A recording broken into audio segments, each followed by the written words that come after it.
Hello बच्चों, चलिए प्रश्न बढ़ते हैं। एक सर्वेक्षण में 63% भारतीय पनीर पसंद करते हैं, जबकि 76% सेब। यदि X% भारतीय दोनों पसंद करते हैं तो X का मान ज्ञात कीजिए। मुख्य अवधारणा। तो हमारा जो प्रश्न है वो समुच्चय से संबंधित है, जिसमें हमारा एन ए सम्मिलन बी, ए सम्मिलन बी अवयवों की संख्या बराबर होता है एन ए में अवयवों की संख्या प्लस एन बी बी में अवयवों की संख्या माइनस एन ए सर्वनिष्ठ बी, तो ए सर्वनिष्ठ बी में अवयवों की संख्या।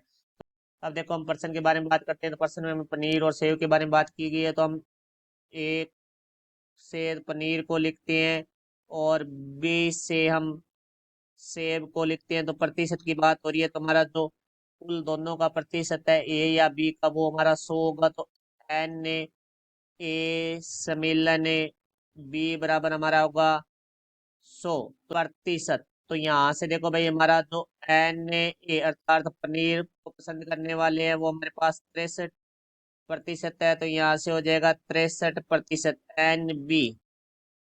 तो पर सेव को पसंद करने वाले हैं वो हमारे पास है 76%। एन ए सर्वनिष्ठ बी अर्थात ए तथा बी दोनों जिसकी संख्या में दी गई है प्रश्न में एक्स प्रतिशत। तो अब सूत्र में हम मान रखते हैं। तो देखो, एन ए मिलन बी का मान है हमारे पास 100 बराबर एन ए का मान है वो हमारे पास है 63 प्लस एन बी का मान है वो हमारे पास है 76 माइनस एन ए सर्वनिष्ठ बी का मान है वो हमारे पास एक्स है। तो माइनस का एक्स है वो बराबर से दूसरी तरफ आएगा तो हमारा प्लस का हो जाएगा। तो एक्स बराबर हमारे पास 63 और 76 को जोड़ेंगे तो हमारे पास हो जाएगा 139। प्लस का 100 है, बराबर से दूसरी तरफ आके माइनस का 100 हो जाएगा।